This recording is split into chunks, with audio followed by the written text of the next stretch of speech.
How you spend your time determines how you spend your life. So time is the only thing you really can't get back. So use your time wisely. And an overview of what we're going to try to cover this evening is the importance of knowing your values. Things like things that are important to you, like honesty and loyalty and empathy. Values can usually be expressed in 1, 2, maybe 3 words. I like the quote that I got from the Dalai Lama. Help where you can, and where you can't help, be careful not to hurt. And that's a value, which is a little longer than 2 or 3 words, but you get the idea. And your values should guide every decision you make in your life. And based on your values, you can determine what your mission is, what the one most important thing in your life is at this one moment. That doesn't mean you can't change your mind. And actually, people have various segments in the life.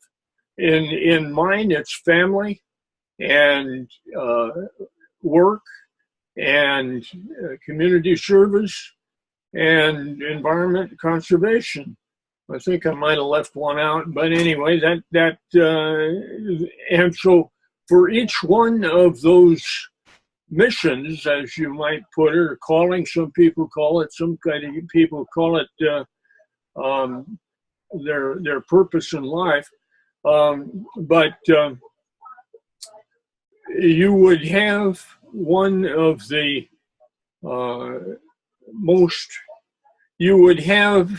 one most important thing to you in each segment of your life.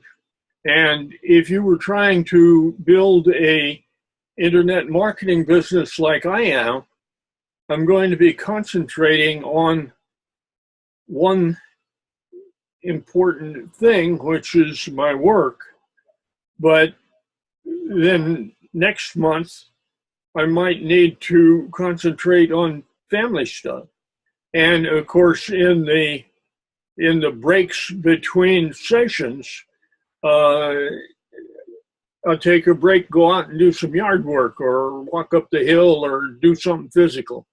And then come back and I think it was, several of the recognized geniuses in the world had a habit of working for an hour or maybe 2 and then going out and taking a walk. And they would get some of their most creative ideas when they were away from their work and just going for a walk. So anyway, that's enough about mission. People seem to have a really hard time trying to figure out what the most important thing in their life is. And maybe it's because they think that that's got to be with them for the rest of their life. And no, you're going to accomplish that one thing and then go on to the next one. So anyway, and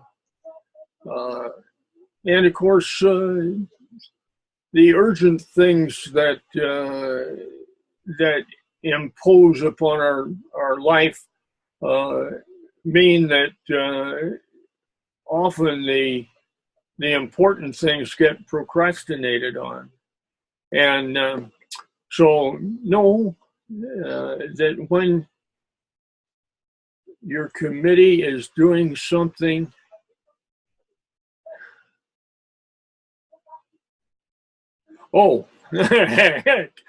I hate when the spell checker does this to me. Know that when you are committed, not committee, but committed. I've had it come up with worse things. Committed to doing something, you're saying no to doing something else. You remember, Jason, that was what we got from Phyllis, one of her decision-making processes. Yes. And And yeah, don't hesitate to come in. I mean, I didn't want to cut you guys off totally, but anyway, so we need to learn to say no.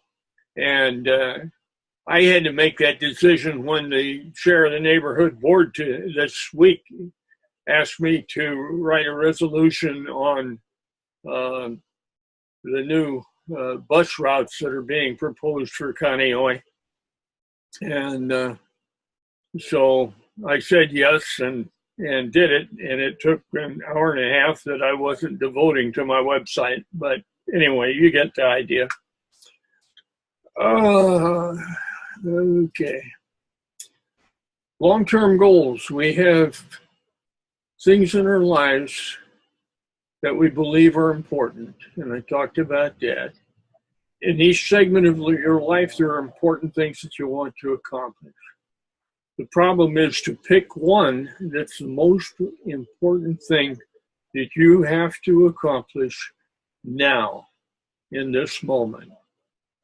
And people talk about multitasking. And multitasking is a way to do a lot of things fast and poorly. You can only think about one thing at a time. So if you're thinking about 10 things in 10 minutes, you're not getting much done. Spend time on the one most important thing every day. And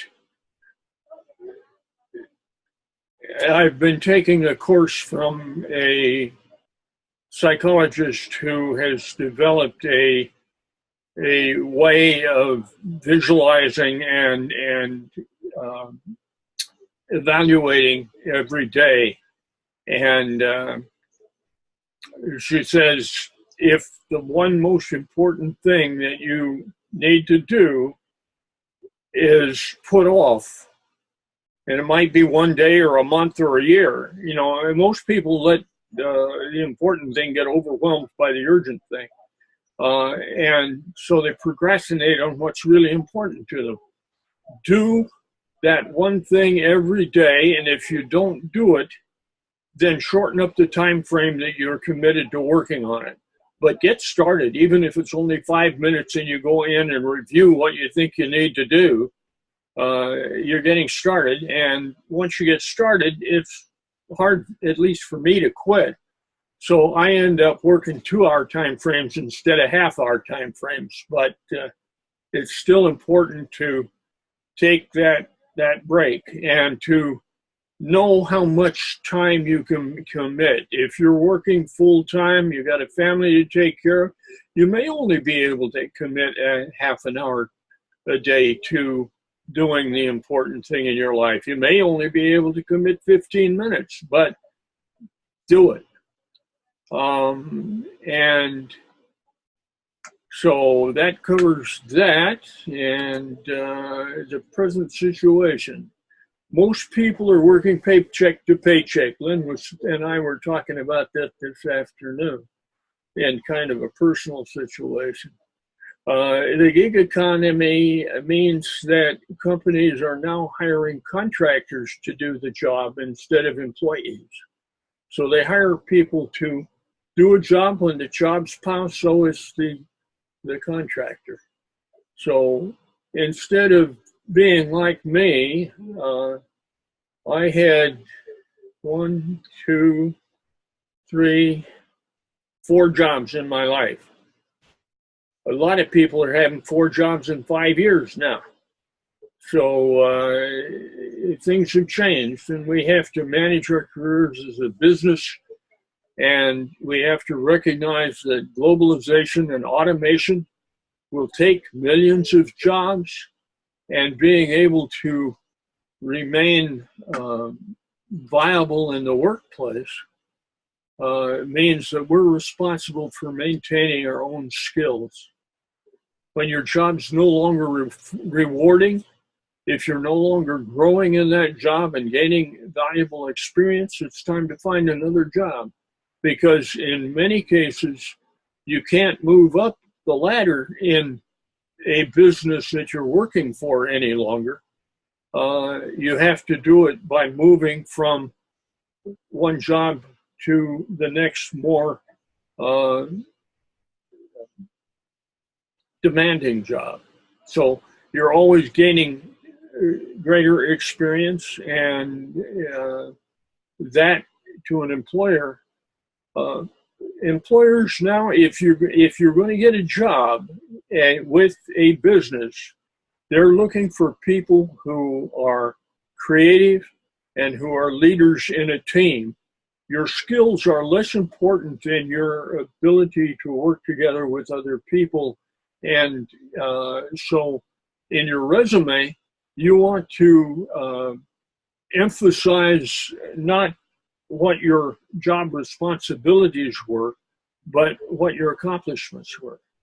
And so if you worked on a project and carried it through and it worked out well, make sure that's in your resume. I'm a great believer in building resilience into our lives. And resilience is personal preparedness. And personal preparedness being prepared for an emergency with the supplies and equipment that you need to take care of yourself and your family. Or it can be the kind of resilience that we were just talking about in being able to move from job to job and stay current with skills that are in demand.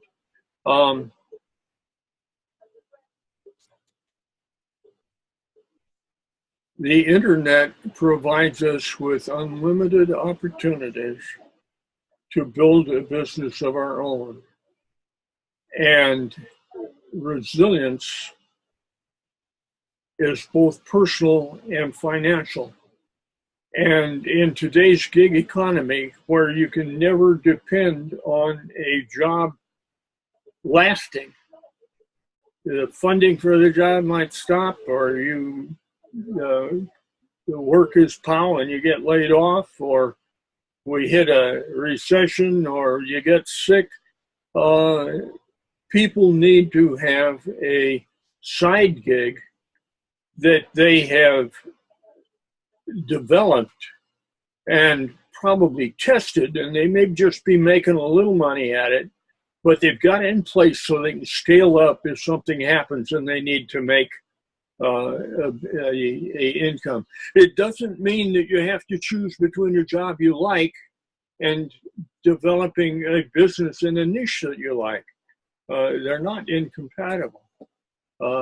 Because you can work from anywhere you have an internet connection and whenever you have a little bit of free time.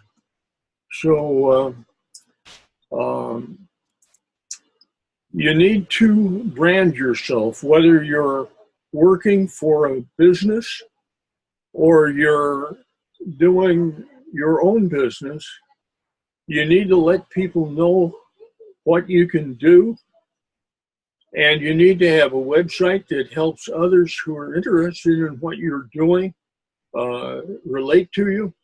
You need to have an opt-in list and an autoresponder, and you need to build a relationship with that audience using email and social media and webinars like this in order to build that know, like, and trust element that is important for people to want to do business with you. The last thing that I wanted to touch on, and it's a whole other session in itself, is LinkedIn. Lots of people use LinkedIn as a resume. And what you should be doing on LinkedIn is talking about the projects you're working on and the experience that you're gaining and the teams that you're working with and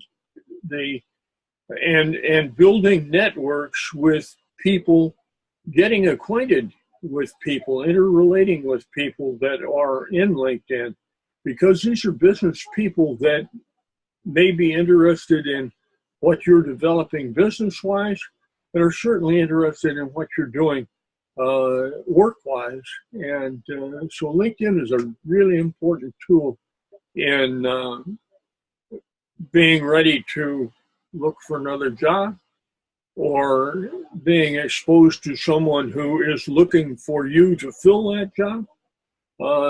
Don't underestimate the importance of social media.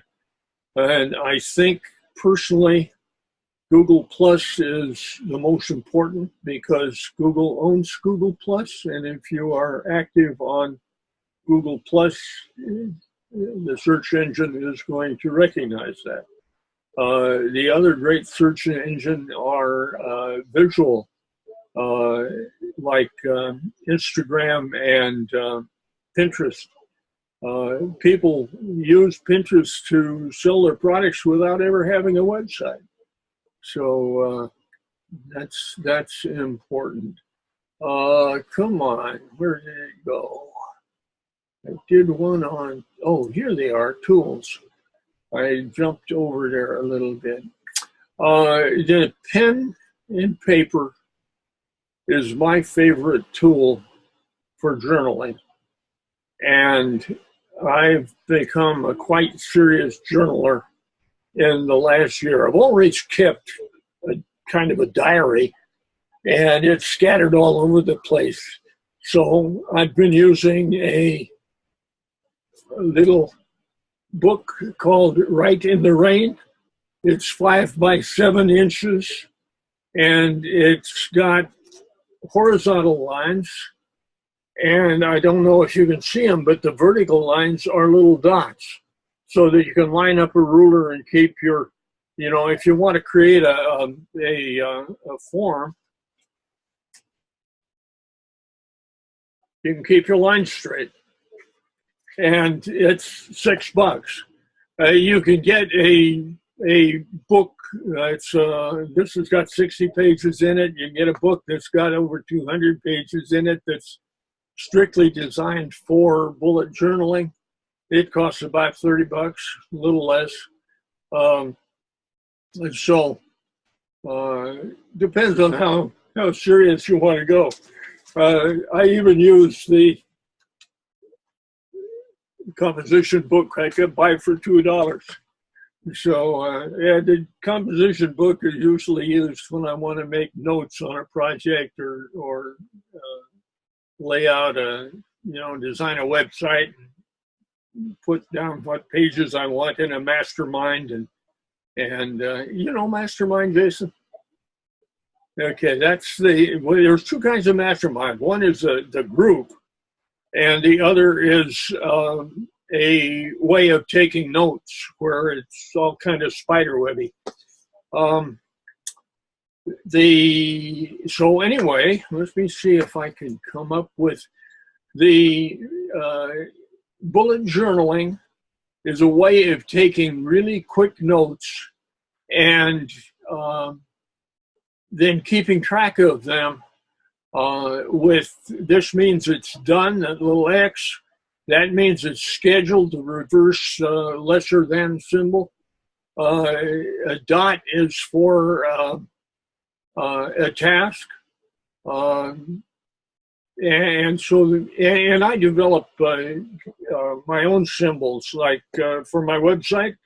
I have a website, Resilient Living Tips. It's RLT. Whenever I've made a note about my website, I put RLT in parentheses in this left side of the page, and then I can scan it and see what it does. And it's bullet journaling is designed for a quick form of journaling. I'm going to they're starting to give me warnings here that I'm overstaying my time. Topic and page numbers. The topic goes up here in the left corner, and it might be parent, RLT parent, or it might be a date. Each page is numbered. The We talked about the tasks, and this just shows you some of the ways that tasks are used. Events are usually an O, a circle instead of, events are things that have a time frame attached to them. Notes are stuff, facts, ideas, thoughts, brainstorms, whatever, and they are designated by a dash. You can give priorities, or you can put an exclamation point like this on things that you want to really think are important and you want to follow up on. If it's something that you need to do further research on, they recommend using an I, and that's this little symbol right here with a, I don't know if you can see that, but it's an open eye with a pupil in it. Modules are the basis of bullet journaling, and it includes having an index. So this is the subject, and then following the subject is the page number that subject occurs on. So it makes it easy to scan the index and find out where you want to go to find Jason's birthday. I need to put a note in my blog about that. The future log breaks the thing down. I've broken mine down into years because I've got that space. So 4 lines in that book I showed you are a month, and I can put a month on a month in a year. And then when I think of things that I need to do, obviously February or September is a long ways away, so April's got more stuff in it than September's does. But and then the month log is just a list of the days, and then the most important thing you did on that day goes in on the page. And you can, if your book is big enough, you can put several things on that line. Over here on the right side, and I got down to 20, and then the next 10 were on the top, and then under that were the things that I needed to do. But these are examples of items that you need to do in that month. And then the daily log is just that. And you never know how long that daily log is going to be, so you do it as the day progresses. So you don't try to do this ahead of time, except you might. Well, I wouldn't do this ahead of time at all, because the appointments that you have would go on the monthly log. And so migration is the heart of this thing, and so each month you would migrate anything that you didn't get done into the next month. Now, I don't like to write a lot, so I'm going to leave stuff that is unimportant and doesn't need to get done anymore in the last month and forget about it, and just bring the important stuff across to the next month. So that's the and the website that we're looking at is bulletjournaling.com. So if you think this is a good idea, that's where to go to get all this information. And they have a program you can put on your phone, so you can actually record stuff within the program. The thing that they catch you about is that the notes that you make only last for 3 days, so you've got to transfer them out into your journal. And they make that pretty clear.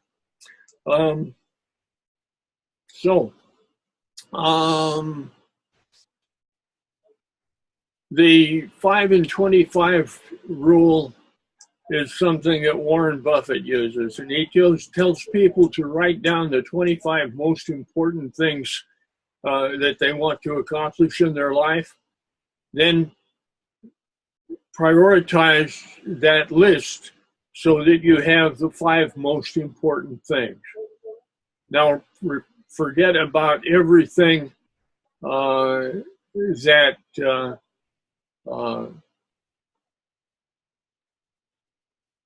everything that's not in that top 5.